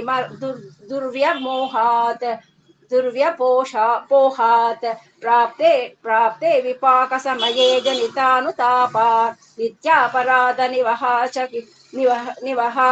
चकितस्य जन्तोः गन्तुं मुकुन्द चरणौ शरणं क्षमे त्वं प्राणाभिसन्धि सुभगेऽपि सदा मुकुन्दे संसारतन्त्रबहनेन विलम्बमाने रक्षा विदौ तनुभृतामनघां नुकम्पा मातः स्वयं वितनुषे महतीमपेक्षाम् धर्मं ध्रुवं सकल दुष्कृतिर्सार्वभौमम् आत्मानभिज्ञमनुतापलवोज्झितं माम् रैतानसूकरपतेश्चरणारविन्दे सर्वं सहेननु समर्पयितुं क्षमा त्वं तापत्रयीं निरवधिं भवती दयार्द्राः संसारगर्वजनितां सपदि क्षिपन्तः मातर्भजन्तु मधुरामृतवर्षमैत्री मायावराहदयिते महिते कटाक्षाः पत्युर्दक्षिणपाणिपङ्कजघटे विन्यस्तपादाम्बुजा वामं पन्नग सार्वभौम सदृशं पर्यङ्कयन्ती भुजं पोत्रस्वर्तलसत्कपोलफलका पुल्लारविन्देक्षणा सा मे गुष्यतु मङ्गलान्यनुदिनं सर्वाणि सर्वं सहा पत्युर्दक्षिणपाणिपङ्कजघटे विन्यस्तपादाम्बुजा वामं पन्नग सार्वभौम सदृशं पर्यङ्कयन्ती भुजं पोत्रस्पर्शरसत्कपोलफलका पुल्लारविन्देक्षणा सा मे पुष्यतु मङ्गलान्यनुदिनं सर्वाणि सर्वं सह अस्येषाना जगत इति या श्रूयते विष्णुपत्नी तस्याः स्तोत्रं विरचितमिदं वेङ्कटेशेन भक्त्या श्रद्धा भक्तिप्रचय गुरुणा चेतसा संस्तुवानः यद्यत् कामः सपदि लभते तत्र तत्र प्रतिष्ठाम् अस्येषाना जगत इति या श्रूयते विष्णुपत्नी तस्याः स्तोत्रं विरचितमिदं वेङ्कटेशेन भक्त्या श्रद्धा भक्तिप्रचय गुरुणा चेतसा संस्तुवानः यद्यत् कामः सपदि लभते तत्र तत्र प्रतिष्ठाम् कवितार्किकसिंहाय कल्याण गुणशालिने श्रीमते वेङ्कटेशाय वेदान्त गुरवे नमः. அது ஒரு 2 ஸ்லோகம் பின்னே சொன்னீங்களே, வாமி அவ இனிந்தேனே, அதே அவளுடைய தியானத்தை ஸ்லோகத்தை இந்த படிக்கும். அது நீங்க 2 சொன்னீங்க, அது இட் இஸ் சோ இம்பார்ட்டன்ட் அன்னுட்டேன் நான். பெருமா எப்படி காணும் நம்மளுக்கு என்னக்கா தொடை மேல அடுப்பகத்துல வைக்கிறா பூதேவி. இப்ப திருவிட வெந்தை அவ புதித் மேல பண்ணிக்கிறான் பெருமாளி. ரொம்ப நானா இந்த சரி. இப்போ இது சொல்லுங்க, ராதா விஷ்ணு சஹஸ்ரநாமம் வைஜெயந்தி 2 பேர் சொல்லுங்க, ஒரு முன்னுடி பின்னுடி. அப்ப ஒத்தாள் கெஸ்ட் ஐயார்ல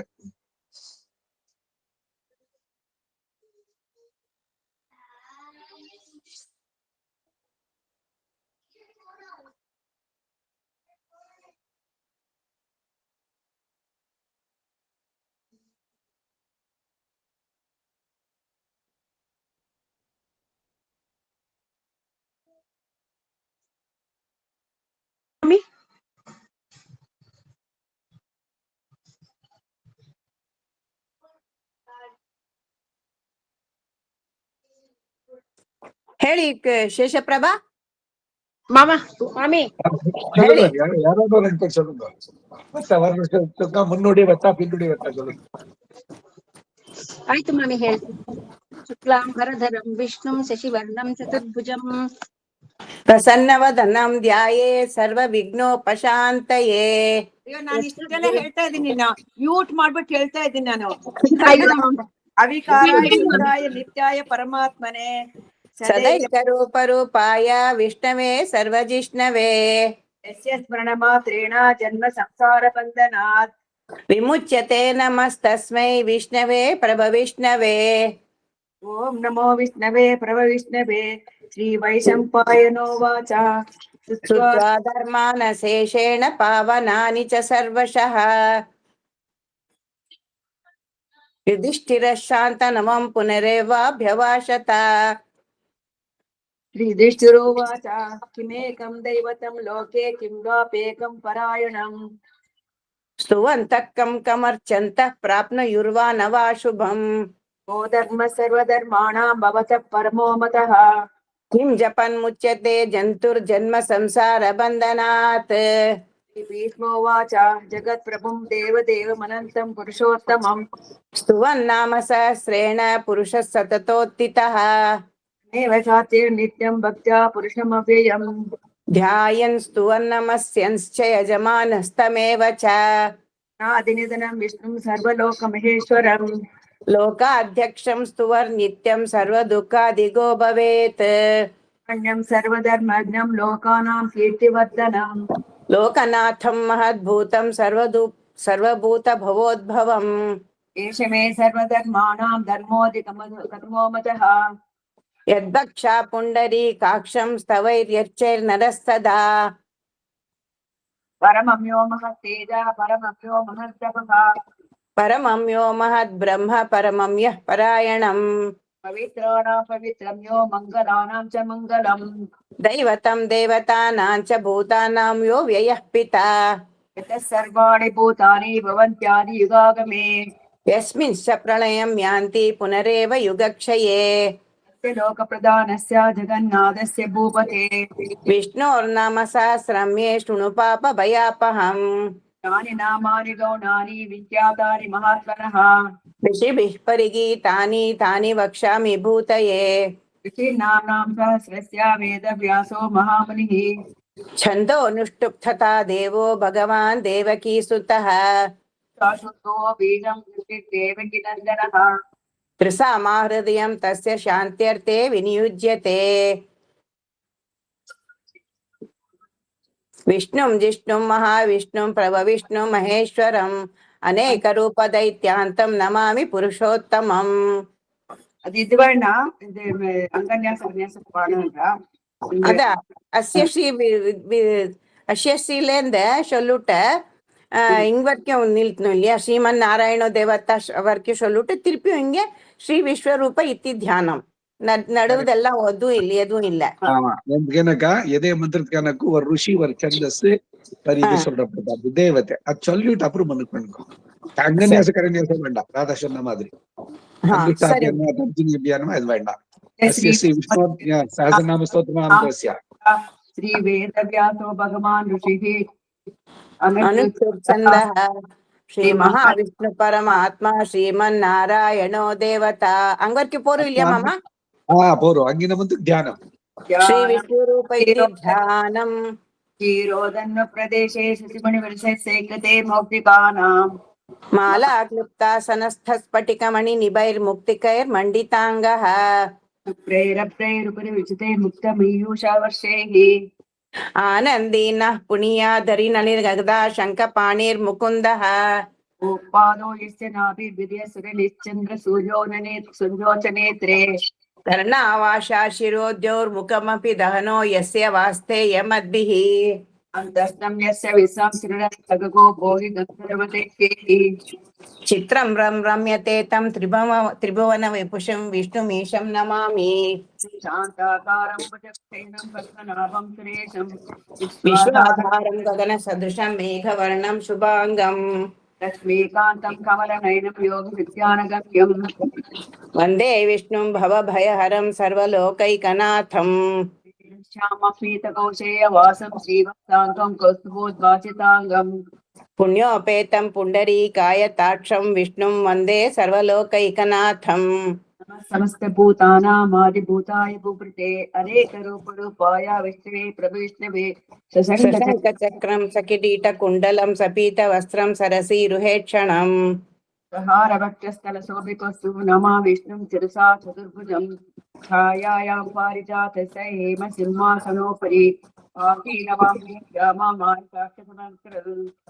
चन्द्रानं चतुर्बाहुं चिंशत्साङ्कितवक्षसं रुक्मिणी सत्यभामाभ्यां सहितं श्रीकृष्णमाश्रये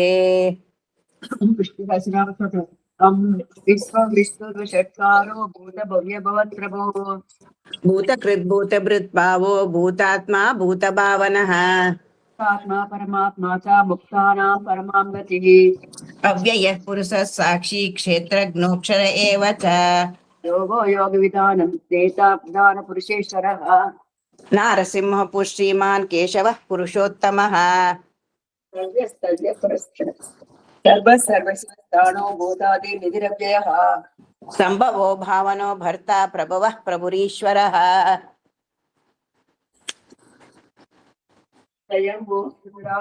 पुष्कराख्यो महात्सनः अनाधिनिधनो धाता विधाता धातुरुत्तमः श्रेयोर्षि केशापच्चनाभो वरप्रभुः विश्वकर्मा मनुस्त्वष्टास्तविष्णस्तविरो ध्रुवः शाश्वत कृष्णो लोहिताक्ष प्रदर्शनः प्रभूतस्त्रिककुब्धाम पवित्रं मङ्गलं परम् ईशान प्राणद प्राणो ज्येष्ठ श्रेष्ठ प्रजापतिः हिरण्यगर्भो भूगर्भो माधवो मधुसूदनः ईश्वरो विक्रमी दन्वी मेधावी विक्रमक्रमः अनुत्तमो दुरादर्शः कृतघ्नकृतिरात्मवान् सुरेश शरणं शर्मा विश्वरेता प्रजाभवः अहत् संवत्सरो व्याळः प्रत्ययः सर्वदर्शनः अदः सर्वेश्वर सिद्धि सिद्धि सर्वादिर्चितः वृषा हि कपिरमे आत्मा सर्वयोगविनुसृतः वसुर्वसुस्मना सत्या यस्मात्मा संवितः समः अमोघ पुण्डरीकाक्षो वृषकर्मा वृषाकृतिः रुद्रो कुञ्जरा बभ्रू विश्वयोरि शुचिर्षवाः अमृत शाश्वतस्थाणुर्वरारोहो महातपाः सर्वगः सर्वविद्वानो विक्षत्सेनो जनार्दनः वेदो वेदविदव्यङ्गो वेदाङ्गो वेदवित्कविः लोकाध्यक्षः सुराध्यक्षो धर्माध्यक्षः पितात्मः चतुरात्मा चतुर्व्यूहश्चतुर्दश चतुर्भुजः राजनिर्भोजनं भोक्ता सहिर्नो जगदादिजः अनगो विजयो जेता विश्वयोनिः पुनर्वसुः वेद्रो वामन प्रांशुरमोघ सुरोजितः अतीन्द्रियसङ्ग्रहः सर्गो धृतात्मानि यमो यमः वेद्यो वेद्य सदा योगी वीरः माधवो मधुः अतीन्द्रियो महामायो महोत्साहो महाबलः महाबुद्धिर्महावीर्यो महाशक्तिर्महाद्युतिः अनिर्देशो श्रीमान् अमे यात्मा महादृधृत् श्वासो मयि भर्ता श्रीनिवासस्ताम्बतिः अनिरुद्धसुरानन्दो गोविन्दो गोविदाम्पतिः मरीचित्तमनो हंसः सुपर्णो भुजगोत्तमः हिरण्यनाभसुतपः पद्मनाभः प्रजापतिः अमृतः सर्वदिक् सिंहा सञ्जाता सन्तिमास्तिरः अजो दुर्मर्षणः शास्ता विश्रुतात्मा सुरारिः गुरुर्गुरुतमो धाम सत्यः सत्यपरात्मः निमिषो निमिषस्रग्वी वाचस्पतिरुदारधीः अग्रणी द्रावणी सीमा न्यायो नेता समीरणः सहस्रमूर्धा विश्वात्मा सहस्राक्ष सहस्रपात् आवतो निवृत्तात्मा संवृतः संप्रवर्तनः अहत् सम्वर्तको वह्निरनिलो धरणीधरः प्रसाद प्रसन्नात्मा विश्वदुःखिः सत्कर्ता सत्कृतः साधुर्जह्नन् नारायणो नरः असंख्येयो प्रमेयात्मा विशिष्टः शिष्टुचिः सिद्धार्थ सिद्धसङ्कल्प सिद्धिद सिद्धिसाधनः हि वृषभो विष्णु वृषपर्वा वृषोदरः वर्धनो वर्धमानश्च विविक्तः श्रुतिसागरः सुभुजो दुर्धरो वाग्मी महेन्द्रो वसुदो वसुः नैकरूपो बृहद्रूपः शिपिविष्टः प्रकाशनः ओजस्तेजोजितिर्ः प्रकाशात्मा प्रतापनः रुद्धस्पष्टाक्षरो मन्त्रश्चन्द्राशुर्भास्करद्युतिः अमृषादूतो भानु शशिबिन्दु सुरेशः औषधं जगतस्तेतु सत्यधर्म पराक्रमः भूतभव्यभवन्नाथ पवन पावनो नरः कामः कामकृत् कान्तः कामः कामप्रदप्रभुः दिग्दिग्दिगो वर्तो नैकमायो महाशनः अदृश्यो व्यक्तरूपः स सहस्रजितनन्तजित् विष्णो विशिष्टः शिष्टेश्वर शिखण्डी नहुसोषः क्रोधः क्रोधकृत् कर्ता विश्वबाहोर्महीधरः अत्युधः प्रतिद प्राण प्राणदो वासवानुजः अपानिधिरधिष्ठानम् अप्रमत्र प्रतिष्ठितः स्कन्दधरो सूर्यो दुर्वरदो वायुवाग्नः वासुदेवो बृहद्भानुरादिदेवः पुरन्दरः शोकस्तारणस्तार शूरः शौरि जनेश्वरः अनुकूलश्यतावर्थः पद्मी पद्मनिवेक्षणः पद्मनाभो अरविन्दाक्षः पद्मगर्भः शरीरभृत् महर्तिरुद्धो वृद्धात्मा महोक्षो गरुडध्वजः अतुलस्तरभो भीमा समयज्ञो हवीर्हरिः सर्वलक्षणलक्षण्यो लक्ष्मीवान् समितिञ्जयः इच्छरो रोहितो माघो हेतुर्दामोदरः सह महीधरो महाभागो वेगवानमिताशनः उद्भवः शोभनो देव श्रीगर्भ परमेश्वरः करणं कारणं कर्ता विकर्ता गहनो गुहः व्यवसायो व्यवस्थान संस्थान स्थानदो ध्रुवः परर्ति परमस्पष्ट तुष्ट पुष्ट शुभेक्षणः रामो विरामो विरतो मार्गो नेयो नेयो नेयः वीर्यशक्तिमतां श्रेष्ठो धर्मो धर्मविदुत्तमः वैकुण्ठः पुरुषः प्राण प्राणद प्रणव क्रतुः हिरण्यगर्भशत्रुघ्नो व्याप्तो वायुरदोक्षजः ऋतुः सुदर्शनः काल परमेष्टि परिग्रहः उग्रः संवत्सरो दक्षो विश्रामो विश्वदक्षिणः हस्तारहस्तावरस्ताणु प्रमाणं बीजमव्ययम् अर्थोऽनर्थो महाकोशो महाभोगो महाधनः अनिर्भिन्नः विष्णो धर्मयोगो महामुखः नक्षत्रनेमिर्नक्षत्री क्षमः क्षामः समीहनः यज्ञो मेघ्नश्च क्रतुः सत्रं शताङ्गतिः सर्वदर्शी विमुक्तात्मा सर्वज्ञो ज्ञानमुत्तमम् सुभृतः सुमुखः सूक्ष्मः सुघोषस्पृहत् मनोहरजित क्रोधो वीरबाहुर्विदारणः तापनस्करो व्यापी नैकात्मा नैककर्मकृत् वत्सरो वत्सलो वत्सी रत्नगर्भो धनेश्वरः धर्मकृद्धर्मे सदसक्षरम् अविज्ञाता सहस्रांशुर्विदाता कृतलक्षणः कपिस्तनेमि सत्कृतः सिंहोपूतमहेश्वरः आदिदेवो महादेव देवे आदिदेवो महादेवो देवेशो देवभृद्गुरुः उत्तरो गोपतिर्गोप्ता ज्ञानगम्यः पुरातनः शरीरभूतभृद्भोक्ता कपीन्द्रो भूरि दक्षिणः सोमगोमृतः सोमः पुरति पुरुषोत्तमः विनयो जय सत्यसन्धो दाशार्ह स्वतां पतिः जीवोरिदा साक्षी मुकुन्दो मितविक्रमः अम्बोनिधिरनन्तात्मा महोदधिशयोऽन्तकः अजो महाग्रस्ता भाव्योजिता मित्रप्रमोदनः आनन्दो नन्दनो नन्दः सत्यधर्मा त्रिविक्रमः अत्रिकटाचार्यः कृतज्ञो मेदिनीपतिः त्रिभुजस्थितसाध्यक्षो महाशृङ्गकृतान्तकृत् महावराहो गोविन्द सुषेण कनकाङ्गदी गुह्यो गभीरो गहनो गुप्तश्चक्रगदाधरः वेदास्ताङ्गोचित विष्णो दृढशङ्खर्षणोचितः वरुणो वारुणो वृक्षः पुष्कराक्षो महामनाः भगवान् नन्दी वनमाली अलायुधः आदित्यो ज्योतिरादित्यः सहिष्णुर्जगतिसत्तमः सुधन्वाखण्ड परशुतारुणो द्रविणप्रदः दिविस्कृत् सर्वव्यासो व्याचस्पतिरयो निजः सामासामगः सामा निर्वाणं देशजं विशक सन्न्यास क्षमः निष्ठा शान्ति परायणः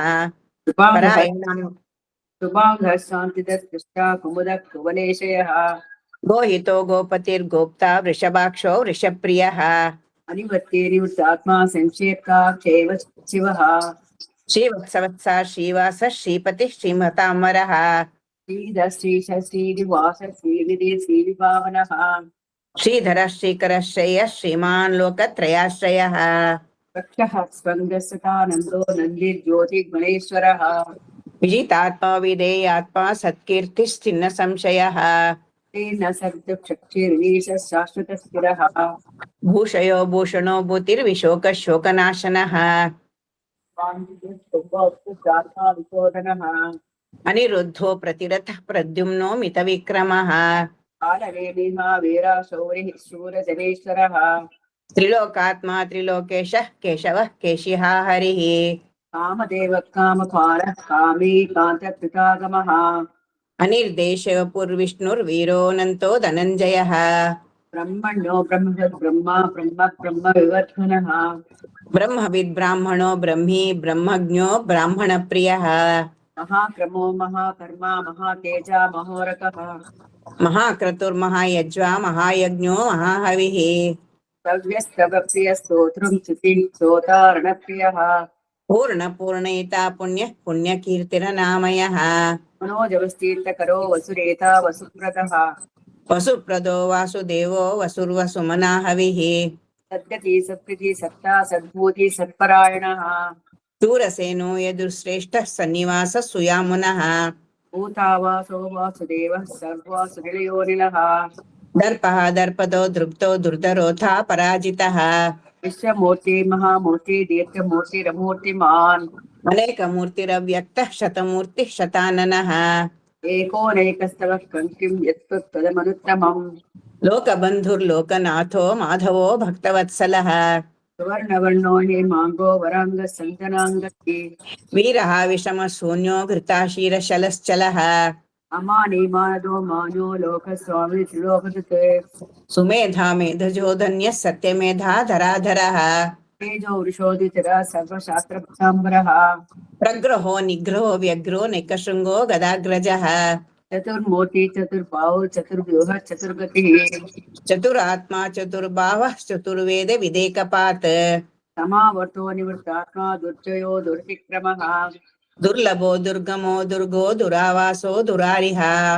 शुभाङ्गो लोकसारङ्गः सन्तुष्टन्तुवर्तनः इन्द्रकर्मा महाकर्मा कृतकर्मा कृतागमः उद्भवः सुन्दर सुन्दो रत्ननाभः सुलोचनः अर्को वाजसन शृङ्गी जयन्तः सर्वविजयी सुवर्णबिन्दरक्षोभ्यः सर्ववागीश्वरेश्वरः महारथो महागर्तो महाभूतो महानिधिः कुमुदः कुन्दरः कुन्दः पर्जन्यः पावनोऽनिलः अमृतांशोऽमृतवपुः सर्वज्ञः सर्वतोमुखः सुलभः सूतः सिद्धः सतुर्यसिद्धात्मनः निक्रोधो दुम्बुरश्चन्द्रच्छाणूरान्ध्रनिषूदनः सहस्रापि सप्तदीपा सप्तेजा सप्तवाहनः अमूर्तिरनगोचिन्त्यो भयकृद्भयनाशनः अनुर्ब्रह्मस्तस्य स्थूलो गुणभिर्निपुणो महान् अधृतस्वधृतस्वाक्षप्राग्वंशो वंशवर्धनः पारभत्वजितो योगी योगीशः सर्वकामदः आश्रमः क्षमणः क्षामः सुपर्णो वायुवाहनः धनुर्धरो धनुर्वेदो दण्डो दमितातमः अपराजितः सर्वसहो नियन्तानि यमो यमः तत्त्वमासात्विकः सत्य सत्यधर्मपरायणः अभिप्राय प्रियारोहरः प्रियकृत् प्रीतिवर्धनः ध्याय सगति ज्योति सुरुचित बुद्धिबुद्धिः रविर्विलोचन सूर्यः सविता रविलोचनः अनन्तो हृदयोद्भोक्ता सुखदो नैकदोऽग्रजः अनिर्विण्ण सदामर्षि लोकाधिष्ठानमद्भुतः सना सनातनतमः कपिलः कपिलव्ययः स्वस्तिदः स्वस्तिकृत् स्वस्ति स्वस्ति बुक् स्वस्ति दक्षिणः रौद्रकुण्डली चक्री विक्रमयोजिशासनः शब्दादिगः शब्दसः शिशिरः शर्वरीकरः अक्रूरः पेशलो दक्षो दक्षिणः शमिणाम्बरः विद्वत्तमो वीतभयः पुण्यः श्रवणकीर्तनः कारणो दुष्कृतिः पुण्यो दुःस्वप्ननाशनः वीरः रक्षण सन्तो जीवनः पर्यवस्थितः अनन्तरूपोऽनन्तश्रीमन्विद्वयापनः चतुरश्रो गभीरात्मा विदिशो व्यादिशो दिशः अनादिपूर्वो लक्ष्मी स्त्रीरो रुचिराङ्गदः जननो जन जन्मादिर्भीमो भीम पराक्रमः आधारनिलयो धाता पुष्पहासप्रजागरः ऊर्ध्वगः सप्तताचारः प्राणदः प्रणवपृतुः प्रमाणं प्राणजीवनः तत्त्वं तत्त्वविदेकात्मा जन्म मृत्युजरादिगः पूर्वः स्वरास्तारा सविता प्रपितामहः यज्ञो यज्ञपतिर्यज्वा यज्ञाङ्गो यज्ञवाहनः यज्ञपत्यग्नि यज्ञपत्यग्निसाधनः यज्ञान्तकृत्यज्ञगुह्यमन्नमन्नाद एव च आत्मयोनिः स्वयं जातो वैकारः स्वामगायनः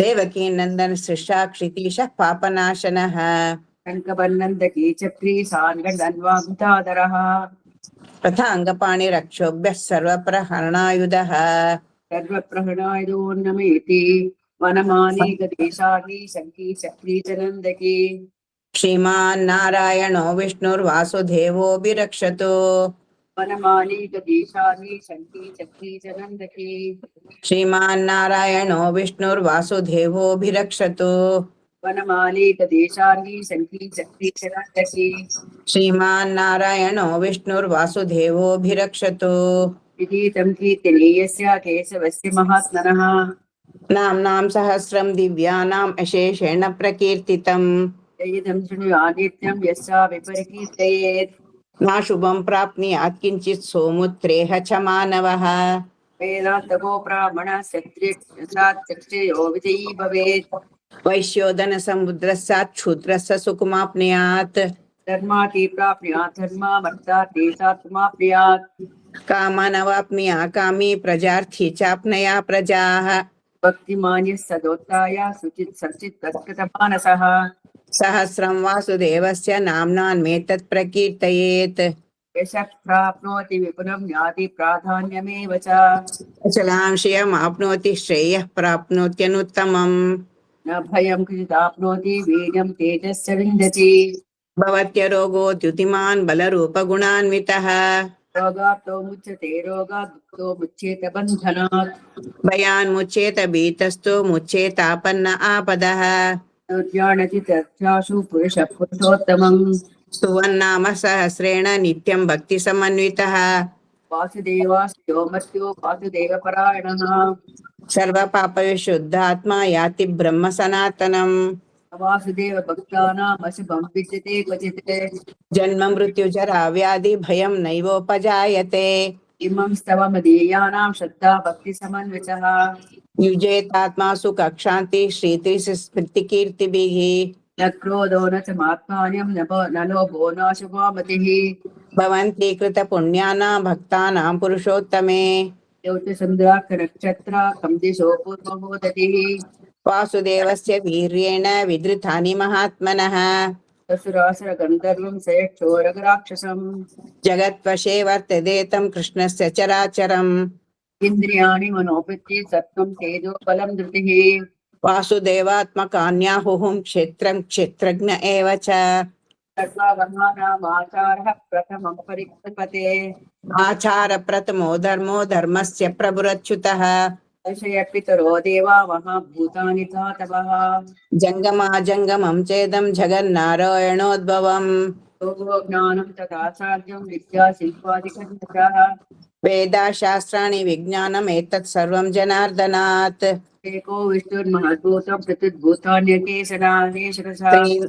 त्रीन् लोकान् व्याप्य भूतात्मा भुङ्क्ते विश्वभुगव्ययः। इमं स्तवं भगवतो विष्णोर्दासेन कीर्तनं। पठेद्य इच्छेत् पुरुषः श्रेयः प्राप्नुं सुखानि च। विश्वे सर्वजं देवं जगतः प्रभुरव्ययम्। भजन्ति ये पुष्कराक्षं न ते यान्ति पराभवम्। न ते यान्ति पराभवोन्नमयेति। अर्जुनोवाच पद्मपत्रविशालाक्ष पद्मनाभोत्तमा। भक्तानाम् अनुरक्तानां त्राता भव जनार्दन। श्रीभगवानुवाच यो मां नाम सहस्रेण स्तोतुमिच्छति पाण्डव। सोऽहमेकेन श्लोकेन स्तुत एव न संशयः। एव न संशय ॐ नमेति। व्यास उवाच वासनाद् वासुदेवस्य वासितं ते जगत्त्रयम्। सर्वभूतनिवासोऽसि वासुदेव नमोऽस्तु ते।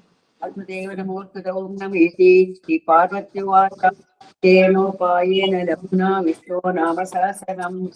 पठ्यतेर्पण्डितैर्नित्यं श्रोतुमिच्छाम्यहं प्रभो। ईश्वरोवाच श्रीराम राम रामेति रमे रामे मनोरमे।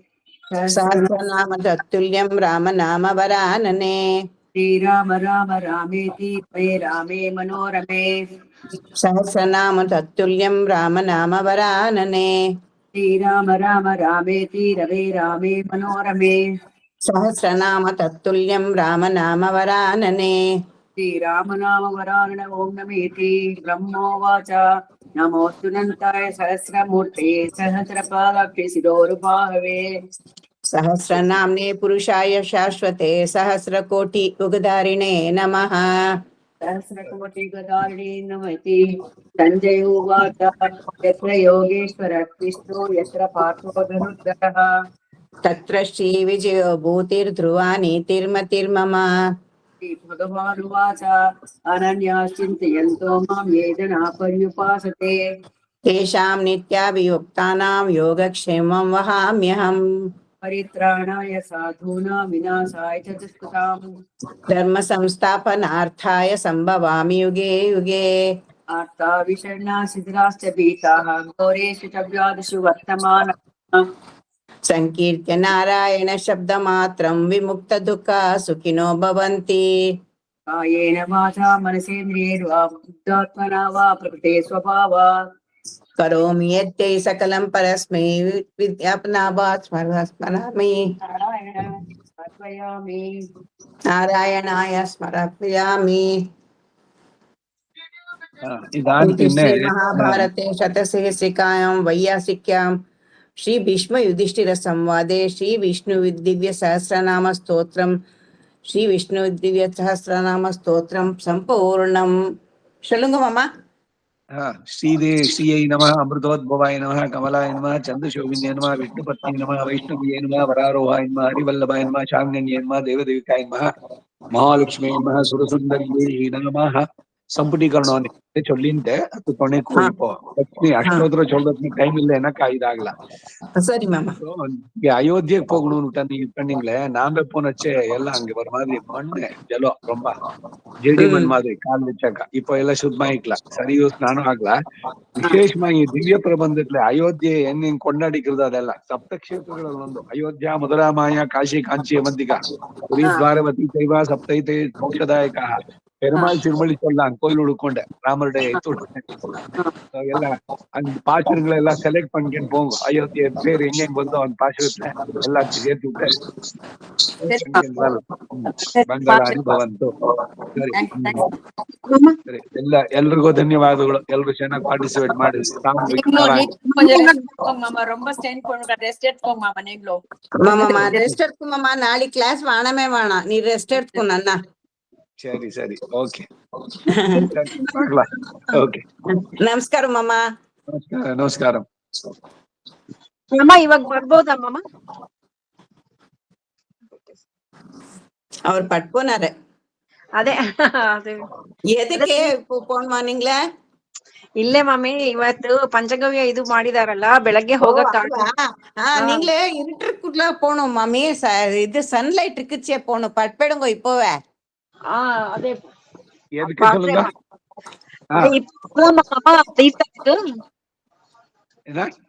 இப்போ வரல வரல பஞ்சகவ்யம் கேட்டு வரல இன்னைக்கு ராத்திரி வரைக்கும் மட்டும் இருக்கண்ணா ஆச்சு மாமா இப்போ வரேன் வாங்க வாங்க வாங்க வரலாம்